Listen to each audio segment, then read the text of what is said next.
Hello, good evening and welcome everybody to episode 28 of Montague Island Books. Now, our author guest tonight was born in Derry, London Derry, Northern Ireland in the late 1960s. And she is the author of The Stones Corner Volume 1, Turmoil. Now, like many of her generation, she had to leave to find work elsewhere. At the naive age of 17, she moved to London, where she lived and worked for over 25 years before moving to Nice in France.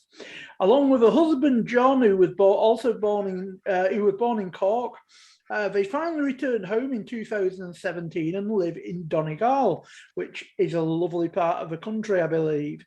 They love it, but have forgotten how unpredictable the weather is. I know that feeling well.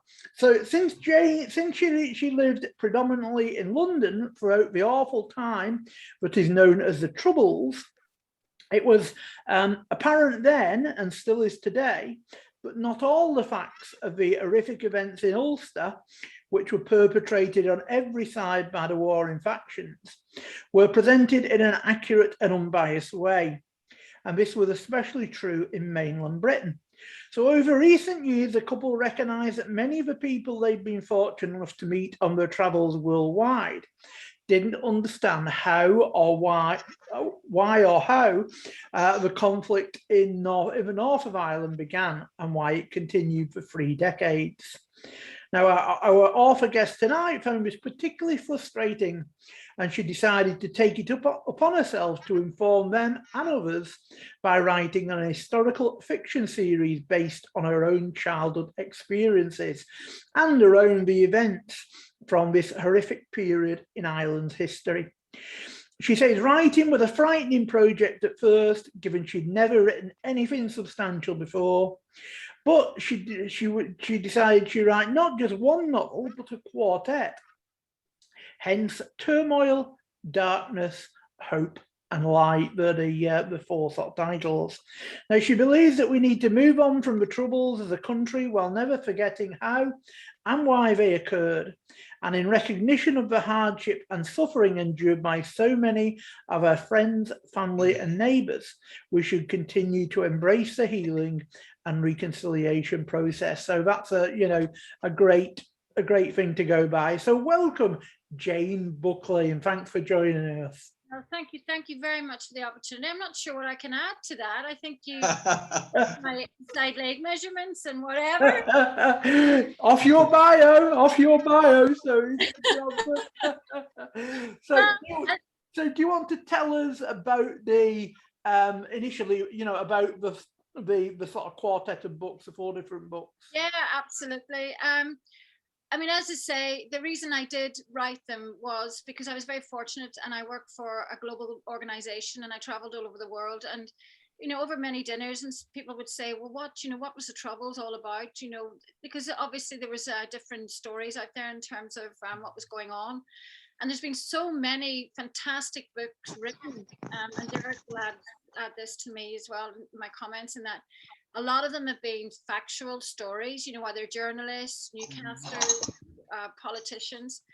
But what I wanted to do was to attract, I suppose, a younger generation, or a non-Northern Irish generation, or even not, even the rest of Ireland, by telling a story, based around the true events of what was going on. So not only it certainly isn't a love story, although there's a love element in it. It is a very hard-hitting thriller, so it is entertaining.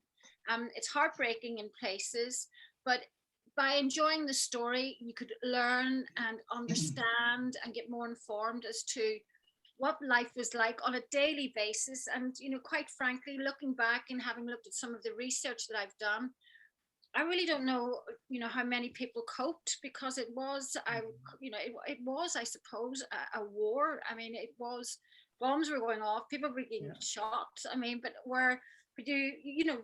everyone kept going on through their daily lives. So the whole idea was I would start with one book, which I did probably at the beginning of 2017, having never written a book before.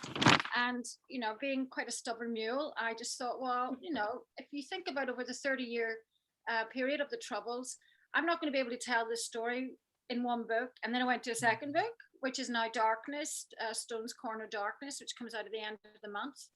And then now there's a third book, which is Light, as things start to progress towards the Good Friday Agreement in 1998. And ironically, and I read something else today, I know what the final chapter is going to be, who's going to be in it, where it's going to happen, and I have no idea how I'm going to get there. Great. So, you know, I don't know how, I actually don't know how I've done this, but I've great leap of faith and trust in just writing. You know, we are all told to write about what you know. Our house was. You know, the first chapter in the book has actually deterred a lot of people from actually buying it or getting involved with it. I mean, some of the publishing houses that I approached in London, for example, one of them said, never have, never will, have no intention of getting involved with anything to do with the Troubles. Wow. Hence, one of the reasons why I self-published. And I think Derek, as my #1 fan, I'll pay you later, Derek, will tell you that the opening chapter is tough. It is tough. So it's a hard-hitting book, which from feedback, Joe, I've been absolutely overwhelmed by the reviews.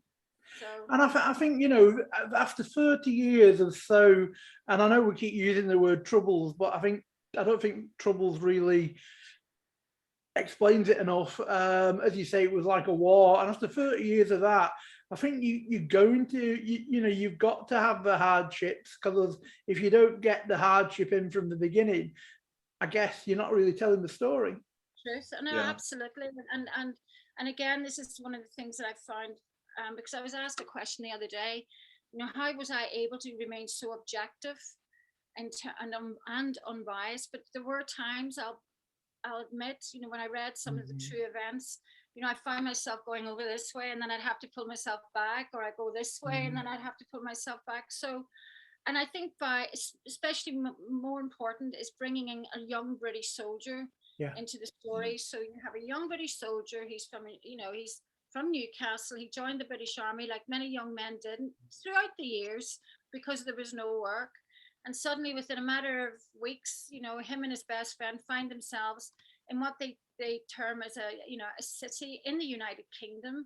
Everything's fine. You have the honeymoon period, and then awful things happen as the story goes on, and you can watch and feel the way it's affecting his own behaviors and his own attitude. So that's that's actually quite heartbreaking to read as well. Definitely. Not just the soldier, but from all sort of quarters of the divide, and all sides of the divide. That's it. And I remember sort of growing up myself it must have been, when would it be now? It must have been like late 70s, early 80s.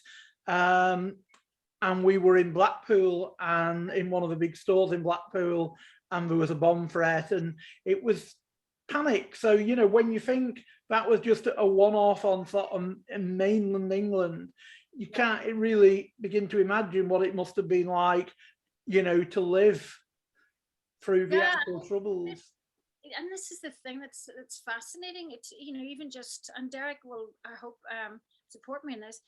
You just got on with it, because the human spirit kind of dark. We can not, you know, even if you think of COVID, you know, at the beginning it was all like, we've got to do this. I mean, our behaviors change massively. Our environment. Joe, what I would say is, you know, the population here in Northern Ireland is quite small. It's really like a big county in mainland UK, but I don't think there is a single family here that wasn't affected by the Trouble. Yeah, I'm sure you're right there, Derek. Anyway, we're going off a little bit, so I better let Jane introduce you properly, Derek, and tell us a bit about the connection between you both. Well, okay. I mean, Derek, I don't know how we came about, but Derek, part of the story, the core story of the book is about keeping a shirt factory open in the city, which was, 3,500 women of the city depended, you know, like most sort of industrial cities on keeping, you know, on the textile industry. And Derek was huge in the sort of right from the early beginning of the century right through to the early 80s, Derek. And Derek was actually, he can tell you exactly what he did, but he worked and managed one of these shirt factories, and Right. it was fascinating. And I think you reached out. I think you asked out for the first meeting, Derek. Might have been you, but I think he saw obviously about the book and about the shirt factory, and we contacted, or somehow we contacted each other, and I used Derek's story as a blog, because Derek had actually gone through a mixed marriage, which at the time caused difficulties for him and his wife, Louisa. Well, probably still does, but anyway. So Derek was pivotal and giving me lots of sort of understanding of what a mixed marriage was like from real experiences. Yeah. So we've become incredibly good friends since, and we sort of kept in touch throughout the line, and we have great debates, which is great. Right. Yeah. So I'll introduce you to Derek, and he can tell you his side of the story. Okay. Hello, Derek. Hi, Joe. You okay? Yeah, I'm fine, thanks. So now is your chance to reply. Okay, I know exactly, when I first became aware and then subsequently got in touch with Jane, she'd actually posted something on Facebook where she was looking for someone to proofread her first book. When I saw that she was from Derry and I realized what the subject matter was, I thought I would love to read that book. So I contacted her. I told her, a bit about my background, told her I was an avid reader and that I would love to get a copy and read her book. She very kindly hand delivered. Wow. And I got the book for a cup of tea, which I was very happy with. Oh, that sounds like a good bargain, that, yeah. So I read the book and I was totally blown away by it. I'm from Derry as well, and I've been brought up through the Troubles, as they're so eloquently called. Yeah. There are a huge number of similarities between my background and one of the main characters in the book. As Jane says, the clothing industry was a big one. I worked for the biggest clothing manufacturer in Ireland, who were a major supplier to Marks and Spencer. So we were actually the fourth biggest employer in the whole province. Wow. And the others were big institutions like the civil service, etc. So the background is very similar. As Jane says, my wife and I are from the two different sides of the religious divide here. So that sort of linked into a couple of characters in the book. At one stage, I actually said to Jane, I think I've been set up by Jeremy Beadle, and you've actually written this book about me, but you just haven't told me yet. I like that idea. That sounds good. So she's been reading your mind, has she, Derek? Yes. But no, the book, I was fascinated by it. The first book, as you say, it's in a series of 4. It ends on a real cliffhanger. I think Jane will probably tell you a little bit about how one of her readers reacted to that later. But I just can't wait. She keeps telling me that the second one is on its way to me, but I can't sleep. I'm just waiting to get it and to read it. I think I'm beginning to get the feeling, Derek. I'm beginning to get the feeling that I need to quickly read the first book so that I can be ready for when. Yeah. That's when the second one comes out. So tell us, Jane. So the first book come out, did you say 2018? No, it actually was published in February of this year. Oh, February of this year. In 7 months, yeah. And when's the second book out? It's out on the 24th of September. 24th of September. Yeah. So how are you going on with sort of book 3? Is that written and ready to go, or are you all in here? It's all in here. It's in my notebook, and I'm starting already to listen to some audio books and things to sort of get some ideas and concepts. So I'm due to start that on the 1st of October and get a first draft by January to my editor in Cumbria. Right. Curtis, yeah. Yeah, my part of the country. Yeah. So once I start writing, I'm just gone. I just I have a structure. I do a little bit now. I mean, I've learned a lot from, I mean, the second book in writing that, the whole process was so much more streamlined than the first. And I think it's one of those industries or one of those crafts that you never perfect it. You're going to learn more and more and more as you go through. So it's actually easier writing the book than it is marketing it and promoting it as a self-publisher. Yeah. Because, there's still, people say there still isn't that stigma of being a self-publisher, but there is. There is. Absolutely is. Definitely. Yeah. You notice just sort of, going around the different sort of book groups, you can just tell, as you say, it's still one of those things, isn't it? Or you're sort of independent. So what is your what sort of your right? You were saying you're going to sort of start getting all these bits out of your head in October. So do you just sort of start at page one and just write, or do you plan it, or? Well, I do have a bit of a brainstorm, and I've already started. I'm starting to take notes, but I aim to write about 2,000 words a day, and which is about a chapter a day. Yeah. And I never seem to have a problem with that. I mean, touch wood, I've never had what people call writer's block or anything. And if anything, I probably could keep writing, but my husband gets fed up with me. Disappear. He hides the pen, does he? Yeah. Yeah. I mean, I just don't want to stop when I start. I mean, some people say, well, what is the process? I think the healthiest thing for me is just to get it all out of my system, and then go back to the start. I mean, again, for example, in the first book, I knew what the last 3 or 4 words were going to be.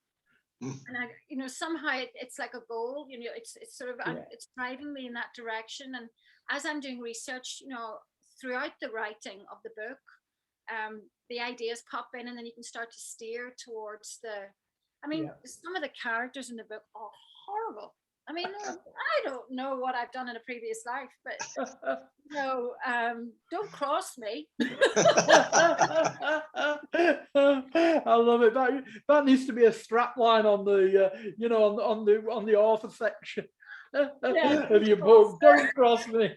Yeah, because there is one particular chapter which Derek, again, I think it's raw and it's cruel and I don't know whether I was in a really bad mood when I wrote it that day, but it's again based on a fact, and that's the very, very sad thing about it, So all joking aside, some horrific, I haven't held back, Joe. There's some good, there is still a little bit of that Derry humor in there as well, or the Northern Irish humor, which I think is key. You need, don't you? In a book like that, you've got to have some sort of humor in there. I mean, some of the tricks that people play on people, I've brought that element in, and I mean, they're lovable characters. They really are, and very community orientated.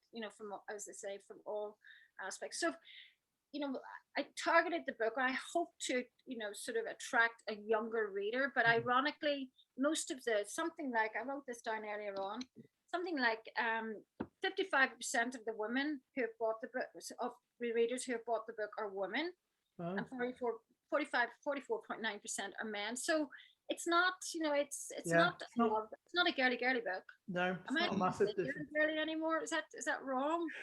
Oh, I'm not getting down that.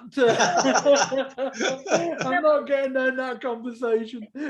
All genders. Okay, so it's been a real journey. So I bet it has. Yeah, but I can imagine. So, what on the sort of the writing side of it, what is the bit that you enjoy the most? Well, not just writing side, right from sort of starting to write right through to publication. What bit do you enjoy the most, and what bit do you enjoy the least of all? I think the bit I enjoy the most is when I'm writing, I feel like I'm in the room with the characters. I'm having conversations with them. When things are happening to them, I feel the pain, and I guess going back to my point earlier on about the target. What the end goal is, to get to a certain place, and especially in turmoil, you have probably 4 or 5 different stories and plots, and they all come together, and that there's a couple of things, and this is a one joy, because I'm one of those really annoying people that when I'm watching a film, I can tell you who's done it. Drives John, my husband, crazy. I'll say such and such did it, because my mind, as probably not even as a writer, but before I started to write, I'm thinking out of the box. I'm thinking. You're thinking in advance, thinking them in advance, and again, there's a couple of plots there that all come together, and there's been a few going, never saw that coming. That is the joy. Yeah. The thing that I least like about the writing process, probably my spelling, because my spelling's not very good, and it has improved. So I've probably made a few things. Just the whole thing. So I am slightly dyslexic as well, so I have to sort of work that little bit extra hard. Yeah. And sort of what I read and see on the paper is completely different to what. So John, my husband, again, has been an absolute rock. When I do a chapter, he will go through it and check. Yeah, that's probably the most frustrating thing I think about the writing, is that my eyes don't see what's actually written on the page. Yeah, that must make it really difficult, but it's good that you have people behind you to to check people all like that. Eric as well. Yeah, that's it. Thank you. How do you go on sort of research wise? Because obviously you're living in the country, so you must be able to go to a lot of people and see a lot of people. And what do you do for research? Do you sort of interview people, or do you go watch a lot of films? And I did. I mean, a lot of it was from my own experiences of growing up. As I say, that our house was regularly raided, because I lived in a very Republican area, and I do have friends who lost members who were involved and who were not involved. And then I have interviewed. I interviewed a British soldier. My daughter, who lives in New Zealand, one of her friends was actually a British soldier who served in the city at the beginning of the trouble. So, and for hours and hours of watching YouTube, interviews with British soldiers, because I knew nothing about the British soldiers. I knew very, very little, because I left so early. I could not get out quick enough. We just could not get out, because there was no concert. You never get artists apart from Billy Connolly. I think he was brave enough to come to the province. It's true, Derek, isn't it? Yeah, you're right. Sadly. Yeah. You just were afraid to. I mean, you'd have local discos, but there was nothing like the quality of life that youngsters have nowadays. So I just could not get out quick enough, get a job, and just work. Yeah, that's it. And I imagine, growing up at that kind of time, everything must have seemed like a barrier. No matter what it was, there was barriers to doing, whatever you wanted to do, really. Yeah, I mean, absolutely. The one good thing, and I won't bore you with this, is that I did a lot of competitive swimming. So I swam for Ulster, and I went to Scotland. I mean, that was eye-opening. I bet. Ulster champion. Oh. Exactly. 14 or 15-year-old, going to Scotland, getting on that ferry. I'll never forget it. I was sick as a dog, but being able to go into a normal environment, in Stirling, and not having to work, and it just opened my eyes, and I wanted a taste of it, and that's why I got on that bus. Yeah, so you could just go where you wanted, when you wanted, and that's it. So tell us about the books then. So where can everybody go and buy the books, and sort of what formats are the books available? We've got it on Kindle, so it's on Amazon Kindle, and Darkness, as I say, will be out on the 24th. I've actually, because again, I owe my husband a lot of money, and I have to pay him back. I'm trying to make it up by I have ordered the books. I've got the prints myself. So I sign the books and send them out through my website, www.janebuckleyWrites.com. So if anyone's interested in the book. And I'm actually, I've sort of done a little bit of an incentive for Darkness. So I brought the price down a little bit as well. So to try and entice people to, because I've got, obviously you've got to read the first before you buy the second. Of course, yeah. Normally the way it works. So that's the way it works. Yeah, so that's great. So obviously, because you're independent, I'm presuming that they're just available for the Kindle for now. There's no sort of paper. Are the paperbacks available, or? Through my website. Oh, from the website, yeah. And looking toward the future, are you sort of I know it's a big step, but are you thinking about maybe audiobooks and things like that, or is that too far? Well, I've looked at that, and I'll be honest, Joe, it's such a one, it's an incredibly time consuming, and it is very, very expensive to do. So, you know, So maybe if I sell another couple of thousand. yeah. Yeah, that's great. But at least people know where they can get them, and we can get them sort of directly from you as well, which is great. So what we'll do now is we will start getting you ready, just for those people who've maybe not heard the show before, but we'll start to prepare you both for your trip to Montague Island. Now, Montague Island is a fictitious island off the coast of Cumbria that was invented by Mike Craven in his The Curator book, in the Tilly and Poe series. So when you get to the island, there is an imaginary Kindle with all of the Tilly and Poe books on, so as your sort of welcome gift. So that gives you an idea. So I've asked you both to get together 7 books that mean something to you in some way, but you will be able to take to the island with you. You're only allowed 7 books to take with you. So Jane, what is it can be in any order, but what's the first book that you've chosen to take with you? Okay, well, probably like Derek, I could choose all of them, but I think one of the first books that I really enjoyed and I have reread a number of times is Birdsong by Sebastian Faulks. 1990 Birdsong. I mean, I'm fascinated about the First and Second World War. I love the documentaries, Yesterday and all that. I could sit and watch them for hours, and I just love the fact that there was a love story element in there.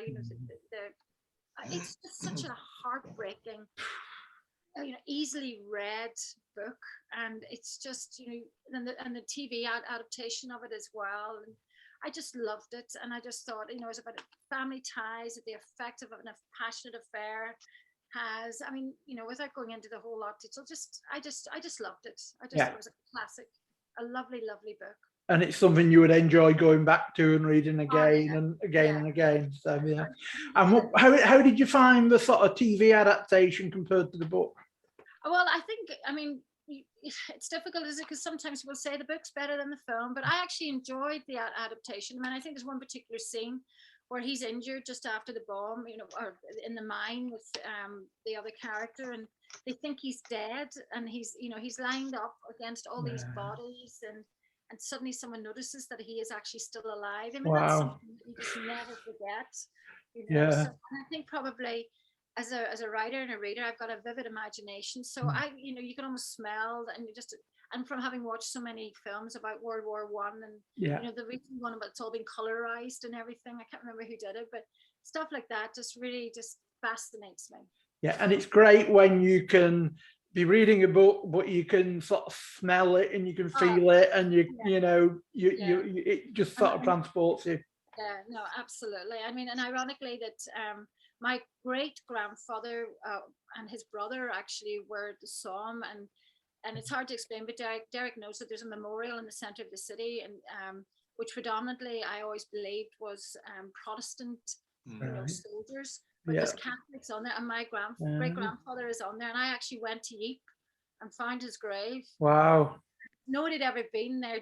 James Buckley was his name, and I cried because no one in the family had ever been there, and it was, I think it was the 16th of July, and it was one of the first times the British had used the tear gas, and the wind changed, and it came back onto their own troops. Right, yeah. So of it, going to places like that must be so emotional when it's a family connection. But I know people who've been, and they've said exactly the same. It's just you can't visit. It's a place that you visit, but you can't help but be emotional. I mean, it's also now you can see just those white. I mean, it's stones. There's just heartbreaking. So I think that's definitely. That's a great choice. Yeah, love that one. So, Derek, what's your first choice going to be? Okay, I have a slight confession to make, first of all, Joe, and that is that I tend not to reread, but I actually have an Excel spreadsheet where I record. It's 26 pages long. Wow. I record every single book that I've read. So I had a quick look through that. My first choice is one written by Jeffrey Archer. It's a little bit different from his normal book, and it was called Paths of Glory. Right. And I don't know if you've heard of it, but it speculates about, was Sir Edmund Hillary the first person to conquer the summit of Everest? And he, in this book, suggests that it was perhaps a guy called George Mallory, right, yeah. Who unfortunately died, and his body was found quite close to the summit. So they never really knew if he made it the whole way or not. Yeah.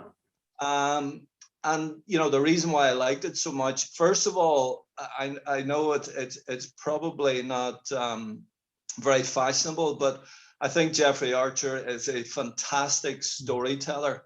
I've enjoyed many of his books. This book is a great story, but it's also a real adventure. Yeah. And it's based in fact as well. And that's the thing that really intrigued me about it. Yeah. I hadn't heard of George Mallory, but after that, I sort of did a little bit of research on the internet, you know, to learn a bit more about it. But I find it fascinating that, you know, we all know about Sherpa Tenzing and Sir Edmund Hillary, yeah. and yet this guy George Mallory is very seldom talked about. And I think that's the case in a lot of things. You know, you see like the flag bearer, so to speak, but it's sometimes the people just under them that have done, right. that have, you know, that have really made the achievement. You know, but obviously the flag bearer gets the glory, for want of a better word. Yeah, that's it. You know, I think I remember seeing a long while ago now, but like a documentary on that story as well. It's just ringing bells, but I can't remember a great deal about it. But I do remember seeing some kind of documentary on that as well. So, you know, on the true story. Yeah. You know, but as you say, you know, great Jeffrey Archer. You know, although he's a bit controversial, he's you know, he's a great writer. You know, so well, you only have to look at his book sales to realize that, you know, he must be doing something right, because he sold millions around the world. I think even when he was in prison, they were selling like. That's right. That's right. He was probably earning more in prison than. You know, I need to get arrested. You would have peace to write. So on that note, what's your second book, Jane? Okay, my second book is, which has never gone out of print, is Rebecca by Daphne du Maurier, 1938. And wow. I think one of the reasons I actually saw the film first, the Alfred Hitchcock film first, and I just loved the whole sort of the thrill of it. You know, this young innocent girl who ends up marrying this wealthy widower, and you know, Mrs. Danvers, the housekeeper, and all the awful things, and trying her best to please. Yeah. And then, you know, so I saw the black and white film, and then I then read the book. But again, as a young teenager, or, you know, late teenager, that's one of the things that I do remember about it. You know, it was a very, you know, it was all innuendos, and it allowed your imagination to, you know, run free. So, and actually, I was looking at, I was doing a little bit of fun facts today about these books. And did you know that it was actually used as a code book by the Germans in World War II? Wow. And there was a copy of it in Rommel's office. So it was actually used. So they would take certain words out of certain pages and then use that as a code. So wow, that's amazing. And isn't it amazing as well? But you know, it was written in the 1930s. It was used for all that, and yet it's a book that's still read today. You know? Yeah, I know. It's never gone out of print. I mean, it's unbelievable. Yeah. So that's so yeah. So but again, as a young woman, that's the sort of book. You know, the love element in it, and the, you know, going to this wonderful, you know, estate and everything that happens. So it's a good story as well. So yeah. And I imagine reading it when you're you know, a young woman, and then reading it when you're a bit older, you probably read it completely differently. Yeah, Absolutely. It's like a different viewpoint. Derek's on the run again. Where's Derek off to? No, I'm just plugging my phone in before I run out. We thought you were doing a run event, Derek. So, No. So Sorry that's great. that. Well, that's Rebecca. So what's your second one going to be, Derek? Okay. As I say, I've done this alphabetically, so I'm on to B now. I do like to read about Irish history, obviously having been born and grown up here. So my second book is written by an author called Jane Buckley. I don't know if you've heard of her, but she's from the same town as me. Just to reiterate, I said a little earlier, I was intrigued by the story just because I could really relate to it. I said to you earlier, Joe, both my children are now living in Perth in Western Australia. But before they left to emigrate there, there used to be a BBC series called Pop Goes Northern Ireland. I'm sure it's available on the iPlayer. Fantastic documentary style series about the Troubles. Right. When they were young, insisted that they sit down and watch that because I wanted them to see, how truly horrific that part of our history was, because, we obviously never, ever want to go back to that. And thankfully, we really have moved on now. Yeah. I was quite pleased, when Jane mentioned the titles of her 4 books. You can obviously see from the progression of the books, that the title gets more and more optimistic. Definitely. And that's where I think the majority of people here in Northern Ireland are at the minute. Yeah. We just want to move on. We want to have a good future for our kids. We want good health service, good education, good infrastructure, and we just want to have peace. Yeah, that's right. And I've just noticed we've had a note from Ross who's watching, and he said he's enjoying it all, but he's got to put the beast to bed. But he's saying good luck with it all, Jane. So thanks for that, Ross. I hadn't noticed it pop up, and I just spotted it. So that's interesting. Now, I know, Derek, you were sort of saying, it's, that Jane's book was your top one, but I've got a question for you now. For somebody, I don't know, like myself, who's maybe in England or any country, who obviously, I wasn't going to say got involved in the Troubles, but I don't mean in that way, but, obviously saw it on the news every day, but didn't really understand about it. As regards sort of non-fiction book, which is there, and this might come up as one of your ones that you've chosen, but if not, is there a book that, say a non-fiction book about the Troubles that you would both recommend? I've read so many about Northern Ireland. I actually come from the Protestant community. I went to an all Protestant grammar school. Part of my 7 years there, I was in the Army Cadet Force. I actually went with my careers teacher to Sandhurst because I was very, very keen on joining the British Army. My mother, when she heard that, cried her eyes out. She said, "No, you can't, you'll never be able to come home again." Yeah. So that was difficult, but that's the side of the equation that I came from: Protestant, loyalist, British. So I actually read, there's a book about the history of the IRA. Now, that isn't something that a Protestant would generally read, but I just wanted to try and learn and try and understand. Anyone that knows anything about Irish history will know that many of the leaders of Irish resistance were actually Protestants. If you go back to the United Irishmen, many of those leaders were Protestant. So there obviously was a difficulty even before partition with British rule here. So, I just enjoy reading about that. I try, like Jane has done in this book, I try to have it balanced. At one stage, I actually moved to Sri Lanka with my family. And at the time, the Tamil Tigers were still an issue there. And my mother, before we left, God bless her, she said, wouldn't it be ironic that you've lived through the troubles just to go to Sri Lanka and get blown up?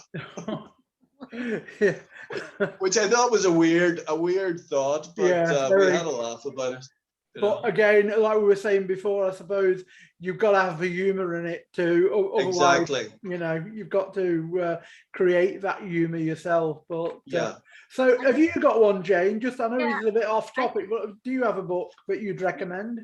Yeah, there's one called Making Sense of the Troubles, which was made, it was written, I've got it here somewhere, but for the life of me, forgive me, I can't remember. It was written by 2 journalists, but it's very, very popular. And that really goes right back. It sort of starts off talking about the old sort of, the Orange Order, maybe in the 17th, 18th century. And then sort of it really starts around the partition, around 1921.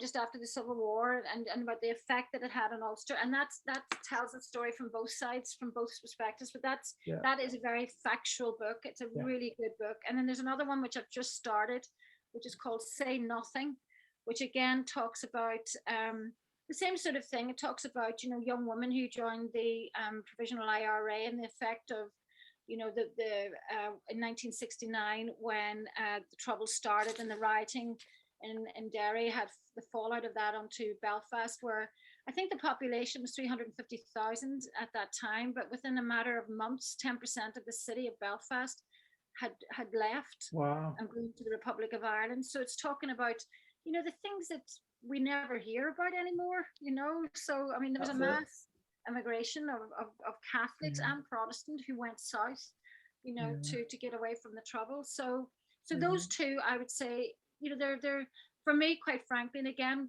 with my trouble with reading, it's easy reading or easy listening, and it's absolutely fascinating. Yeah, sounds it. So I think that is the thing, it's great to sort of get them recommendations, because obviously, although we enjoy your fiction, it's sometimes nice to just sort of say, well, when you start reading it, you ask yourself, reading about the Troubles, you ask yourself more questions, where having like a reference, so to speak, is great. But anyway, that's taking us off track a little. So we'll get back to the job in hand and get some more books in your suitcase. So what is your third choice of book going to be, Jane? Okay, and again, not in any sort of order, and this is the romantic in me. I've gone for Jane Austen and Pride and Prejudice. Lovely. It's a bit of a Cinderella story. You've got that tough man who just thinks he's God's gift and plays hard to get and everything. Derek's feeling a connection there, I think. I won't be using that for a review. You can still have such a way with words, Joe, but it's all about the psyche of relationships and the games that we all play. We've all been there, done that. So, and then ultimately love conquers all. And I guess I just love that era, and I love that classic sort of, I've watched probably all the sort of TV series and films that's been made out of it, and I just think the girl was ahead of her time. So and again, it doesn't age the book, does it? You can still it's all read. about all about human relationships, and it's all about marriage and marrying the wrong guy, and then all that stuff. And when you think to write a book like that can stand such a test of time, I mean, 1813 it was written, and the fun fact of that one, Charlotte Bronte hated it. Ooh. She wrote a very bad review about it. Interesting. But another classic, Jane. So, Derek, what is your third choice? Okay, so my third choice is from Patricia Cornwall. Oh, I like her. And it's Scarpetta. Who anyone that's read any of Patricia Cornwall's books, she's a forensic pathologist. Yeah. And I love the detail and the expertise. Some may find that a bit gory, but I just love the preciseness of the science of it. And obviously, my daughter actually had two friends who studied over in Newcastle in the northeast. In that area, so it must still appeal to younger generations as well. But for me, that linked with the story of the murder and picking out the very fine detail in order to catch the killer, I just find all of that fascinating. Yeah, it's funny. I was reading about something on Facebook just in the last couple of days, because I read some of the early ones. Like, I can't just remember now which ones off the top of my head or what they were about, but they really sort of got me at the time that I was reading. Yeah. And apparently she's got a new book coming out. It's either this month or next month. Okay. She's got a new Scarpetta book coming out. She was a pathologist, wasn't she? Yeah. Yes, she was. She was like the state pathologist or something, which was quite yes. That's a good one. I like that one, Derek. I've read hers as well. Yeah. So good choice. And as you say, it's something that you might not have read for a while, but I think it's just the attention to, as you say, it's the attention to detail. Yes.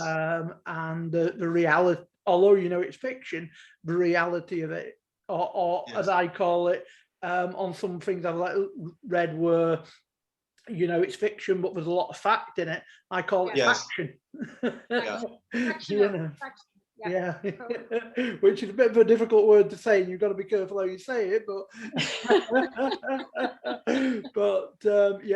that's what I would, but a great choice. So we're now on to book number 4. So what is your 4th one, Jane? Oh, you're going to love this one. He's an Irish writer. Take a guess. Dracula, Bram Stoker. Wow. Classic. Yeah. I went through my Stephen King period as well of reading all the horror stories. Yeah. It scared the living daylights out of me, but I just think that Dracula, I read that when I was pretty, again, as a teenager, and then as the years have gone on, I had different versions of it. I was looking at doing a wee bit of homework on that today, and it was sort of saying that he really did believe in vampires, and he believed that they actually originated from Ireland, from an Irish warlord. And it was also known that the first book, or the first version, it was actually produced in Iceland. And because he was so convinced that they actually existed, when he tried to get it published here, they had to take the first 101 pages out of it. So the original verses has 101 pages missing. So, apparently when he was a child, he was very ill. And what they used to do in the old days is, we wouldn't remember, but we've heard of, is when they used to bleed, you would bleed the children sort of. And this, up to about the age of 7, he was very sickly. So this is all the ideas. He'd never been to Romania or Transylvania or whatever, but the story itself, I thought the Gary Oldman version, the film of that, was just heartbreaking. I know the guy was a vampire, but I really felt sorry for him, and so, and it was pathetic, isn't it? So I just thought it was a good old horror story. But it's something that, again, a lot of people probably don't connect it to Ireland, because of all the Transylvania and everything else. People, people don't connect it to Ireland. I would never have thought of connecting it to Ireland really until you. Well, he was Irish himself, Bram Stoker. So, it was from an old Irish folklore about this warlord, and who was buried standing up. And it turns out that apparently he woke up, and then he just did what he did, and then he went back to sleep, and then he woke up again. So all these things were in his imagination. So that's interesting. Interesting background on that one. And again, it's something that was written a long while ago, but it's still, still keeps getting churned out. So it still gets churned out. So that's another great one to take. So Derek, what is your book number 4? Okay, my 4th book was written by Jeffrey Deaver. I have only really started reading his books quite recently. This one is a little bit unique. It's called The October List, and it's it's actually, I think he says in his blog, it's written backwards. So it starts with the finishing scene, and then every chapter works its way backwards. Wow. Which is obviously very unusual. Is it easy to read, or is it difficult to read? It sometimes it was a little bit confusing, but also intriguing, as I say. You know, where you were faced with the facts of what had happened, and then as you went back, you learned what had happened to cause that end result. So yeah, I mean, a little bit different. Yeah. I remember reading another book once that came with a DVD attached to the book, and at the end of each chapter, you played part of the DVD, which again, very, very unusual. Yeah, very. I can't wait to Jane uses that technique, because you know, the mind boggles in terms of, you know, is she going to be in swimming off the coast of Donegal? You know, what are we going to see on this DVD? Well, there has been a number of authors. I think Ian Rankin is one I can think of, and a number of others that have done playlists to go. You know, like Spotify playlists to go with. Yes. So, have you considered that, Jane? Not yet. I think what I need to do, Joe, is write the 4 of them first.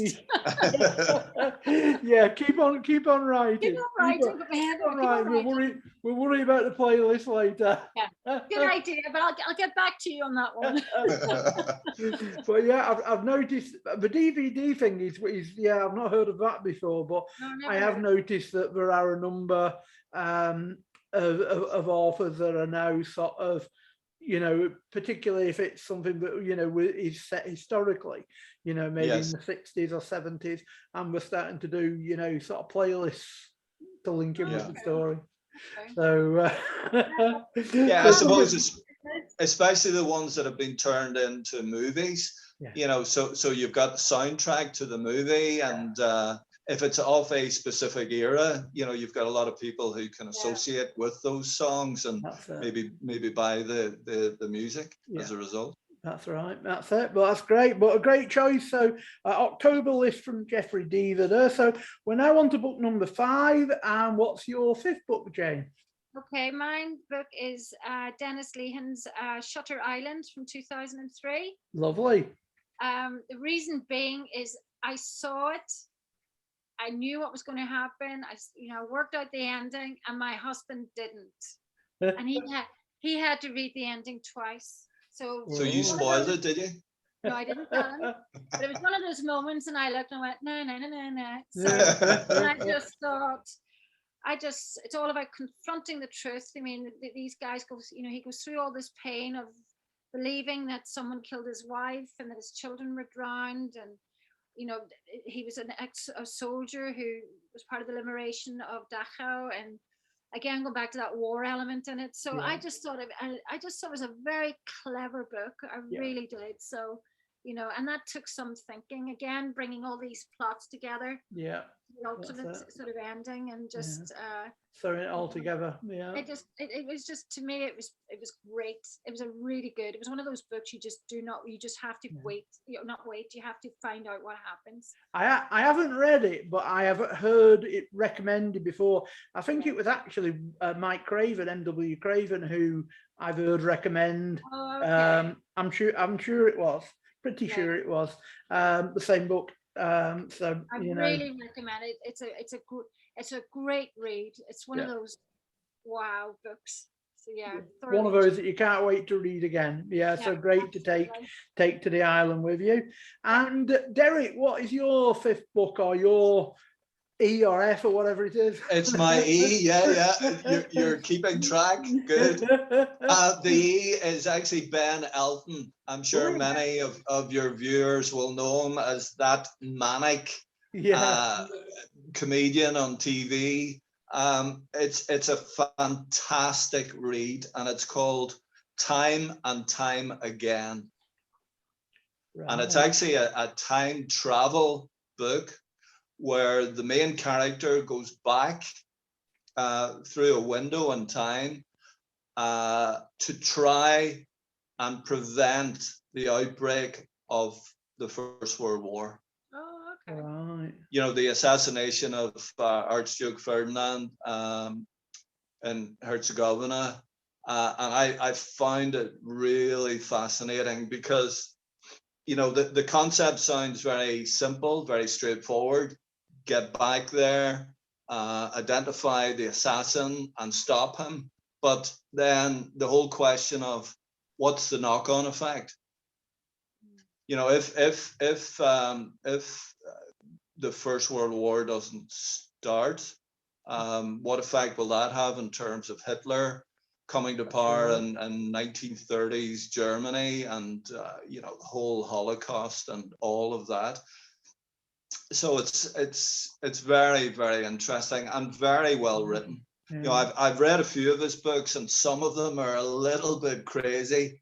And you know, a few of them are parodies of things like celebrity life in the UK, and you know, the whole. It's not really a book, but you would automatically think of Ben Elton, is it? Yeah. You know, it's not. You wouldn't. No. Yeah. You know. No. But having studied A-level history at school, you know, I've always loved history, and like Jane has said, you know, First World War, Second World War. Even before that, you know, Franco-Prussian War, 1870, all of that I find really interesting. I love to read about it, but this is a very, I would highly recommend this one. We mentioned, I think it was Jane mentioned Stephen King earlier, and just from your description of the Ben Elton book, I can't think of the name of the book, but didn't he do a similar thing to sort of try and prevent the Kennedy assassination? I've actually read it only about 2 months ago. All right, cracking book. Yeah, really good book. It's actually the date of the Kennedy assassination. Yeah, so that's the one. So was it the 22nd of September 62? It's just the digits of the date. Yeah, but yeah, as you say, Joe, very, very similar. Yeah, a great book. You know, but he kept. The one significant difference is the character in Stephen King's book keeps going back through the window and then keeps coming back to real time. But as he does that, everything that he's managed to change on his first trip is wiped out. Yeah. So he has to keep going back again. Yeah. That's a great book. Yeah. Great book. It just reminded me of that when you know, when you were speaking about it. But yeah, that's great. And again, a book I'm sure you'll read many times. So we're now on to your sixth book, Jane. What's that going to be? Right, this would be one that I would have read when I was probably about 16 or 17, because I remember it being so big. It was Gone with the Wind, over 1,000 pages. Oh, love it. Love it. Yeah. I mean, you know, it's stories within stories over, you know, a young woman growing up. Yeah. South America and Southern America, and just the whole American Civil War. And I actually will put my hands on my heart and say I read the book before I saw the film. Yeah. But you know, I saw the film. I just, you know, I fell in love with the costumes, even the curtains, the green curtains and the gold curtains. And my dad used to call me in and say, "There's a film on with big dresses."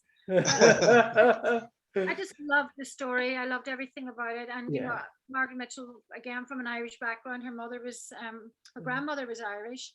And believe it or not, it's coming under an awful lot of scrutiny now because of what's going on in the States and everything. So, you know, it's not been, I mean, it's not banned or anything, but there's a great deal of, you know, controversy and I think there was a group that actually, I can't remember which group it was, but they actually set some of the music to some of the scenes. There's something on YouTube and you can watch it, but it's an amazing story. I only read it a few years ago, and my niece said, try reading this, and obviously we've heard the film and everything. I thought, I'll give it a go. A big, massive of a book, but yeah, amazing. Yeah, I mean, apparently, fun fact, it's the best-selling book in America outside of the Bible.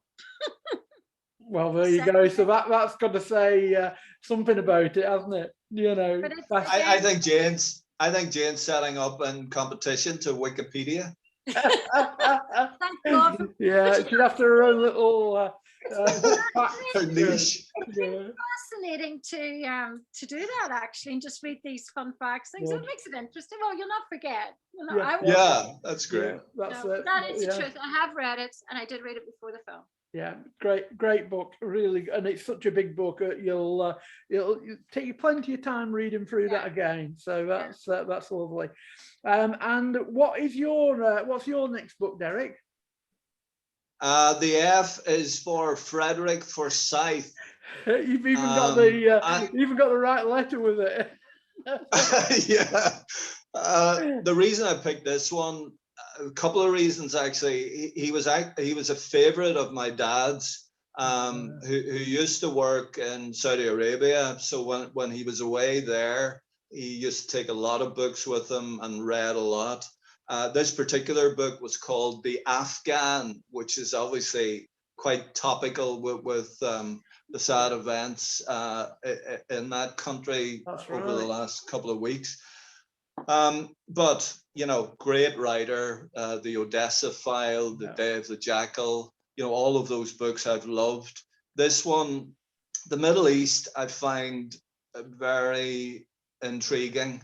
I've read a little bit Noam Chomsky's book about Palestine and Israel. I find that the whole dynamics of the region interesting. Obviously very complicated, very sad in terms of the conflicts that there have been there, but obviously interesting nonetheless. Great choice, and as you say, a very complex very thing to sort of to talk about, but it's been going on for hundreds of years, as well. I mean, when we signed the Good Friday Agreement here, and huge proportion of the population voted for it. I think it was something over 70%. I think the rest of the world then started to look at the Middle East and thought, well, if we can do this in Northern Ireland, then surely the people of Israel and Palestine can reach some sort of agreement. Unfortunately, obviously, it hasn't happened. But here's and unfortunately, it's one of these where you seem to get it sorted in one area, and without going into the politics of it all, it seems to drift somewhere else. So it's it's a beast with so many heads that you can't kill it, really, isn't it? It's a difficult one. Yeah. But when my father worked in Saudi Arabia, he cut the labels off all his Marks and Spencer clothing before he left, because obviously with M&S being a Jewish company, or certainly the founder, he didn't want to go into Saudi Arabia with that. That's it. Sad, very sad. Very sad, very sad. So we're now on to the suitcases must be getting quite heavy now, particularly some of these big books. One arm's longer than the other. So we're down to the final book. So what have we got, Jane, as the final book to take? Well, my final book is an Irish author, and this is not. I mean, my problem with Ireland is they say the saints and scholars. There's too many scholars, too many writers, too much competition here, Joe. It's not fair. Well, it's the same with the music. It's not just the book. It's the same with the music, isn't it? It's actually Edna O'Brien who wrote a trilogy called The Country Girls, and this was a story about two young girls who convent educated, who decide to go to the big city. And so it talks about their sort of their journey, where one of them is very dreamy and just wants to get married, have babies and live what she would have called the perfect life. The other is a very much stronger, independent female who wants to doesn't want to get committed to any relationships, just want to it's coming out just after World War II, but she's quite a strong minded woman, so much so that it becomes part of the book is actually quite, for the era, was quite naughty. So that it was actually banned in Ireland, by a lot of politicians, the Catholic Church, because of its sexual nature. So, but Edna, she still went on to finish it with The Lonely Girls and Girls in Their Married Lives. So it's talking The three stories start from the two girls leaving school right through to, to the end, to their married lives or whatever. But so it really talks about the difficulties of society, which you can imagine. The Republic of Ireland in the 50s was, quite horrific looking back. I mean, the stigma and everything, and all the fallout of the stories that we hear about mothers and children and everything. So a very honest, brave book for a woman at that time to write. So I have to put my hand on her back and say, well done, Emma. Yeah, definitely. Yeah. And again, it's an issue that's still sort of getting discussed and still in the news. Even sort of this last week, it's been in the news. So as you say, to be able to have the courage, as well as having the ability, but to have the courage to write such a book is, it takes some doing. And I've just noticed for you, Derek, Donna had actually put in the comments the Stephen King book we were talking about before was 11/22/63. Right, we would say 22/11/63. Yes. Well done. Well, I can't. Let me apologize to Donna. I can't believe I got the date wrong. That's awful. Derek, you let me down. Well done, Donna. You didn't have your spreadsheet open, did you? That's what. No, I know. I should have had my spreadsheet. Multiple 6 pages of it. Anyway, we're now on to you, Derek. So for your final book. Okay, I looked at the balance of the other 6 and I thought, no, I need to get in touch with my feminine side. So my 7th book is written by Jane Green. I've read, I don't know, maybe 4 or 5 of her books. Lovely writer. This particular one is called The Beach House. And I love the setting. And I love the whole atmosphere of the book. We said earlier, Jane is very fortunate. She lives in Donegal. It's a stunning county. We have some unbelievable beaches. And this struck me as being very similar, with the fantastic added addition that there was sunshine, which unfortunately we don't have too much of. But I loved the whole. I would say it's a fantastic book to take on holiday and just lie around the pool and read at your leisure. Just a lovely, lovely book. Well, you'll have plenty of opportunity to do that on the island. Great. So, well, thank you both for 14 books in total, 14 great books. And the great thing is you pick different ones, so you'll be able to, you'll be able to swap them around as well. So that's great. We didn't tell each other, Joe. We haven't told each other any of the answers to these questions. That's the best way of doing it. That's great. So we'll now go on to the other items that you're going to be taking in your, in your suitcase. Now, we're led to believe that there is around 1 hour of electricity each day on the island. So you're allowed to take a CD, but obviously you only get to play an hour a day. So, you'll have to decide between you who's going to play what. But we ask you to pick a CD. Now, a CD can be music CD. It can be like a commercial one, or it can be like from a playlist you put together, or it may even be a CD of a sort of audio book. So, what have you chosen, Jane, for your CD? Okay, well, my CD would probably be a playlist, because I was brought up on the days of Mario Lanza and the great tenors. So, one of the most impressive films, or it still would make me cry, is The Great Caruso by Mario Lanza and The Student Prince, any of those sort of films. So I'm a big opera buff. I just love opera. I'm not talking the heavy opera, I'm talking the everyday opera. So I love Puccini, I love La Boheme, Tosca, Madame Butterfly, and I just cry. I'm pathetic. So you would just do your own playlist of all the different. My own playlist of, and some of the great, Barry and John Barry, the film scores, anything to do. but Once Upon a Time in America is one of the most beautiful pieces of music, you know. So I just love music. So when I write, I would have the classic FM on and just listen to music. Gives me goosebumps, that type of music. So Great. yeah, I think Great. that's what I would like. Yeah, and it's what you enjoy, and it takes you Yeah. to another place. So even when you're writing, so that's good. Yeah. And what about you, Derek? What would you choose to take as a CD? I find this probably the most difficult choice to make because we're only allowed to take one. I've gone for an Irish artist, and that would be Van Morrison. Whoa, great! Another fan. Excellent. A massive fan. Massive fan. Good old one of my best friends is a huge fan.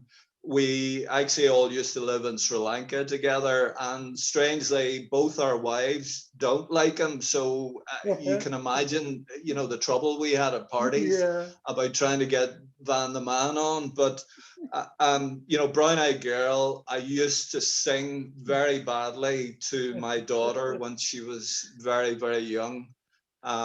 You know, so it has real significance to me. It's the melody and the soul of the man, you know, and the music, just the background music, everything, the arrangement. And Joe, and I'm sure you probably know this, he's a grumpy old bugger. So he sadly is. That is what he's known for. He's known for being grumpy. He's known for having the clock on the wall, and when it gets to 80 minutes, he just ends, and no interaction with the audience. And he's known for that. But I think his true worth and true sort of value will only come out, sadly, once he's died, because so many music, you know, very famous music artists, I don't think he'll get the recognition until he's no longer. You know. I think the fact that, you know, some of the most famous black blues singers in America, when they first heard him, thought he was black. Yeah. It's the soul that, you know, it's the feeling that he puts into it that I love. And he lets all the musicians, he gives them their own space. So he'll sometimes he'll even wander off stage and just let the musicians take over, so to speak, you know. Which album have you chosen? Or would it be a play? I actually, my wife, even though she doesn't particularly like him, she bought me his greatest hits quite recently, so I'd probably have to go with that. But I remember as an 18-year-old spending a summer in a place called Dunfanaghy in Donegal. I remember it as a quite a hot, sunny summer, and you know, I played Van Morrison on my cassette player and my sunny Datsun car, you know, and just loved. Derek, was that 1976? Was the last time we had a decent summer here? It probably was. It was certainly around mid-70s. Yeah, we had a heat wave. I remember it. 76. Yeah. They were boiling eggs in the road over here, and the roads were melting. But sorry, to answer your question, that album was Moondance, you know. So I mean, that was a classic, you know. Yeah, great. But there's so many. I just forget how many albums he's brought out, but there's so many. That's why I had to pin you down for one. Right. So that's great. So that's the CDs. So next, again with the sort of little bit of electricity there is on the island, you're allowed to take a DVD. So what's your DVD, Jane? Now this can be, you know, it can be a film, it can be like a TV series, you know, so many different things now are available on DVD. Well, this is one that Derek and I both, we talked about when we met and walked back for dinner, and it has to be The Quiet Man with John Wayne and Maureen O'Hara. Right. The reason being is, again, growing up as a child, it was a classic. It was the photography, the film. I mean, again, it never rained in the film, I don't think, it did. You had that scene in the church with the white shirt. That's right, it did rain once. That scene with the white shirt. I don't know if Donna remembers it. Donna, have you ever watched it? No, we've got to watch it. Oh, John Wayne in a white shirt. Oh, classic. It's a classic. There is nothing naughty about it, but my God, my imagination. Anyway, moving on swiftly. Just the characters in it, just you've got Squire Danaher, and the scene, the fight where they have the scene, and they're boxing, they're beating the living daylight out of it, and they stop off and they have a beer, and the handshake that they're. So, I mean, John Ford, and I love Maureen O'Hara. I mean, I remember being fortunate enough to be in New York at once in Paddy's Day, and she was leading the parade and stuff. She's a real icon, for any Irish woman. So definitely. I just think it's timeless, absolutely timeless. Yeah, and it'll cheer you up when you're on the island. Oh, absolutely. Yeah, absolutely. So great choice. And what's yours going to be, Derek? DVD? I've gone for what I would consider to be another classic, and it's The Godfather. Oh. I don't know how many times I've watched it over the years, but you know what?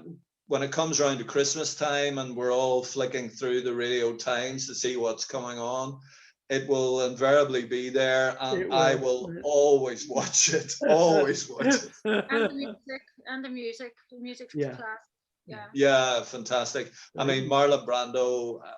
We've all read about his method acting, but I mean, Al Pacino as a very young actor was fantastic in it as well. Yeah. James Caan was in it. Fantastic lineup, really great. Yeah. So you can have a bit of Christmas every day via The Godfather.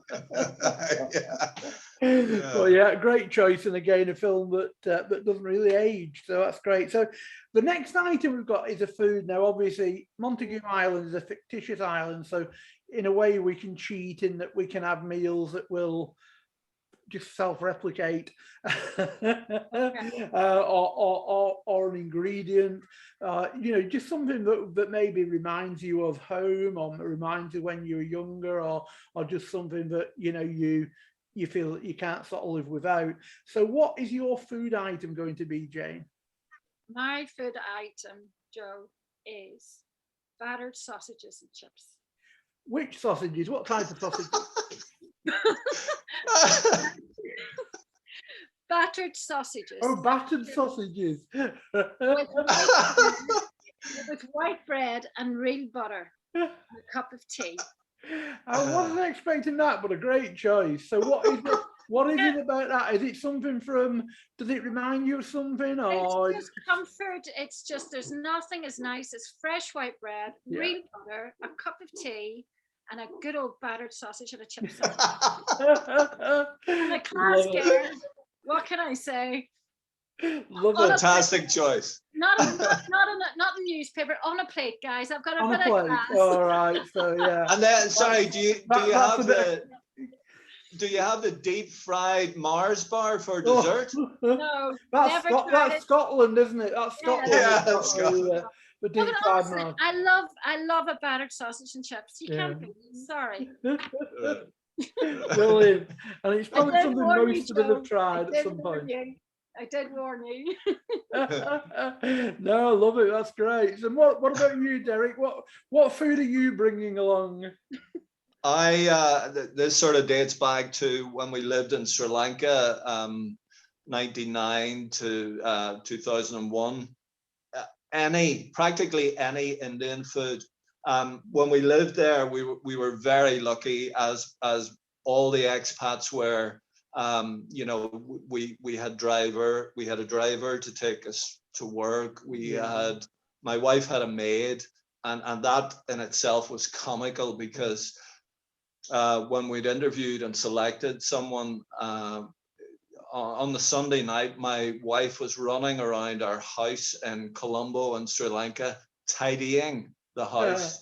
And I said, no, please stop, because she won't have anything to do when she comes, and she'll feel really bad. But we were very lucky. The girl who worked with us, Malika, was a fantastic cook, and she made the most brilliant curries, just beautiful. Sri Lankan food is slightly different to Indian, but for me, I gladly take either, whether it's chicken tikka masala or lamb korma, or, so but it has to have the... If you had to choose one meal, what would it be? Well, my friends always laugh because I generally go for a korma, and they say, "Oh, well, it's so mild," and it's. But you know, if you like it, a good garlic naan bread and pilau rice, and fantastic to die for. Derek, it can't beat the battered sausage. I wouldn't, Jane. I wouldn't turn down a battered Don't forget sausage. about Derek. Don't forget. You need to go, this weekend you need to go out and you need to, get a battered sausage and chips and, a loaf of white bread and just enjoy it. Joe, I've been lucky enough to have a meal in Jane's home, and I guarantee Jane's battered sausage would definitely be a cut above. Yeah, well, if you get invited again, I think you'll probably get an idea of what's going to be on the menu. And great menu. You can't knock that, can you? You can't knock battered sausage and chips. Can't go wrong. Never fails. Never fails. And maybe a bottle of dandelion and burdock or something like that with it as well. Or having a cup of tea, maybe. There'll definitely have to be some wine involved. But great. Now, the last item is a luxury item now, as we've had some weird and wonderful things. As I know you've both listened to some of the shows, so you will have heard some of them.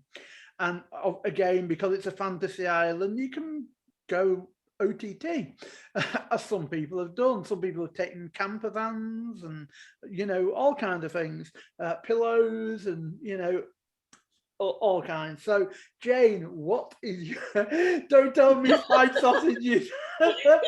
What is your luxury item going to be?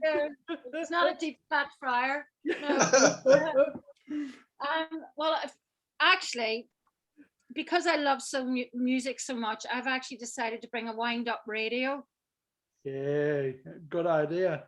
So that I've got the news, I can keep in touch with things, I can, listen to all sorts, and I've got good one. Because I don't do silence very well. I have to always have music or noise in the background. So I'm a bit like one of those wind-up radios.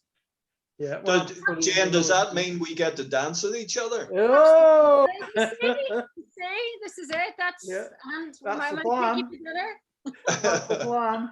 So, Derek, what's your luxury item going to be? I was a bit flummoxed with this one, Joe, because first of all, I thought, should it be a practical thing? Should it be a fishing net so that we can catch fish and vary the diet a bit? And then I thought, no, the thing I would miss the most is talking to my kids. So I thought I would want a way to keep in touch. And then I thought, fantastic to have Skype or Zoom or email. But if it needed to be message in a bottle, and we only got one a month, just to keep in touch and to hear what's happening, and so there's some contact with the mainland somehow. Yeah. So you have to. I'm guilty. I feel guilty for my children. No, I know you would do the same, but we need the music as well, Jane. We're Irish. We need the music. Yeah, you got to have the music. You can cope without your kids when you're on the island, but you can't cope without music. Yeah. Well, that's great. You've both made wonderful choices. In what you take into the island. You're going to have very heavy suitcases, but you just let's hope some they leave you there for a while, but somebody rescues you eventually. So that's great. Now we do have people have been in and out, and some have had to go, but we do still have Donna. So Donna, you're on mute at the minute, but I'm just wondering, do you have any questions or anything you'd like to add for Jane and Derek? I don't have any questions. I just wanted to say thank you both. I've really enjoyed listening to you both, and it's been really interesting. And Jane, I will try and check out your book eventually, but my TBR is insane, but it sounds amazing. So well, Donna, I can tell you it's well worth the read. And can I also thank you, Donna, for correcting me? I've now written down 11:22:63. That's one the of one. my favourite books ever. So that's Yeah. how I It's a remember. It's great awesome. A Yeah. great book. Yeah. I agree with a indeed. lot of both of your choices actually, which is unusual. But yeah, Yeah. Donna, Yeah. if you enjoyed that one, then I would recommend the Ben Elton, Time and Time Again. Again, it's a time travel book, as I say, in terms of trying to prevent Second World War. Very good read. I'll put it on my phone. And also, Yeah. Donna does interviews as well, Jane. So I'm sure Okay. she will be in touch with you. Oh, well, I hope so, Donna. I hope you've had a bit of a giggle. Yeah. And you're too right, you can't beat battered sausages. Oh, yeah. The Battered Sausage Fan Club. Oh, Yeah. yeah. Can't go wrong. No, you cannot go wrong. Absolutely. Is this going to be a launch night special? You know, battered sausages on launch night? There's an idea. There's an idea. And of course, I can feel a campaign. I can feel a campaign coming on. We need to get the badges. Yeah. Oh, good. Definitely, badges and little bookmarks. With Yeah, with a battered sausage. Yeah. It just came into my head, and I thought that's truly what I love. Well, that's it. Yeah, and that's what it's all about, isn't it? You know, it's what you enjoy. I'm a classic. Well, thanks to Donna for coming and joining us. And thanks, Donna. For the duration. So, just finally, Jane, do you want to just remind everybody, or maybe people who've been in and out and not heard it, but just remind people of your books, what they're about, and where they can get them? Okay. My books are called Stone's Corner, Turmoil, Darkness, Light and Hope, and they're based over the 30-year period of the Troubles in the north of Ireland. And all the information, synopsis and details of the books are available on my website, www.janebucklywrites.com. Thank you, Joe. It's been amazing. Thank you very much. And both of you have, and it's been, I can't believe that we've been going an hour and a half. I said it'll probably be, 50 minutes an hour, but we've been going an hour and a half already, but really enjoyed it. And thank you both. So have a great evening. This will be available on YouTube tomorrow. So that's Friday. I will put it, and I'll obviously copy you in. Now, just to let people know that next week, on the 9th of September, we've got Chris McGeorge. Then on the 15th of September, we have got a release for Gemma Rogers, The Babysitter. That it actually released on the 14th, but we've got her on Montague Island on the 15th. And then on the 16th, we've got Jonathan Peace, who's also got the Dirty Little Secret, I think it's called. That is out that week as well. So that's what's coming up in the next few sort of episodes or events. So thank you all very much. Have a wonderful evening, and thanks for joining me tonight. Thanks a lot, Joe. Thoroughly enjoyed it. Yes. Thank you. Thank you. Thank you. Bye bye. Thanks, Donna. See you, Donna.